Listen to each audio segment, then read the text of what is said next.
सराड़ी भरिसां खॾर पुलिस मुक़ाबले में हिकु ॾोहारी ज़ख़्मी खे हालत में गिरफ़्तार करण जी पुलिस दावा कई आहे। पुलिस जो चवणु आहे त गिरफ़्तारी ॾोहारी जी राशिद पुट अब्दुल अज़ीज़ सोलंगी तौरु सुञाणप थी आहे। संदसि कब्ज़े मां पिस्टल हथु कयो वियो। पुलिस मूजिबि जवाबदार मथां खॾर थाणे ते अॻु में केस दाख़िल आहिनि। वधीक जांच जारी आहे। सराड़ी मां अहम ख़बर नाज़रनि सां शेयर कयूं पिया जिते खॾर पुलिस मुक़ाबले दौरान ॾोहारी खे ज़ख़्मी हालत में गिरफ़्तार करण जी दावा कई आहे। पुलिस जो चवणु आहे त गिरफ़्तार ॾोहारी जी राशिद पुट अब्दुल अज़ीज़ सोलंगी तौरु सुञाणप थी आहे। संदसि कब्ज़े मां पिस्टल हथु कयो वियो। पुलिस मूजिबि जवाबदार मथां खॾर थाणे ते अॻु में बि केस दाख़िल आहिनि। वधीक जांच जारी आहे। इहा अहम ख़बर नाज़रनि सां शेयर कयूं पिया। सराड़ी भरिसां खॾर पुलिस मुक़ाबले दौरान हिकु ॾोहारी ज़ख़्मी हालत में गिरफ़्तार करण जी पुलिस दावा कई आहे।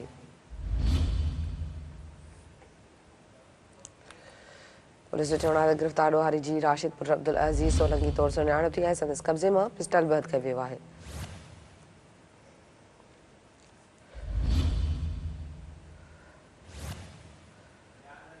तफ़सील मालूम कंदा सराड़ी मां सन टीवी न्यूज़ रिपोर्टर रियाज़ ज़रदारी का। रियाज़ ज़रदारी, पुलिस मुक़ाबले में जवाबदार खे ज़ख़्मी हालत में गिरफ़्तार कयो वियो आहे, छा तफ़सील आहिनि?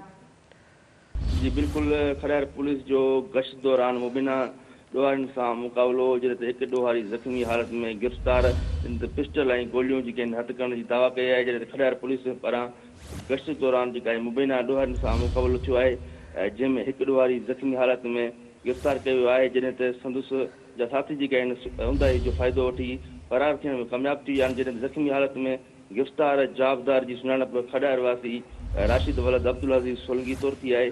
पुलिस मूजिबि जवाबदार जे कब्ज़े मां 3 बोर पिस्टल ऐं गोलियूं बरामद कयूं आहिनि ऐं ज़ख़्मी जा जवाबदार जेके मथां खॾर थाणे ते अॻु में बि मुख़्तलिफ़ ॾोहनि जा केस जेके आहिनि दाख़िल आहिनि। जॾहिं त संदसि जा फ़रार थियल साथियुनि जी गिरफ़्तारी लाइ छापा जेके आहिनि जारी आहिनि। जी ठीकु आहे, वॾी महिरबानी रियाज़ ज़रदारी तफ़सील ॾियण लाइ।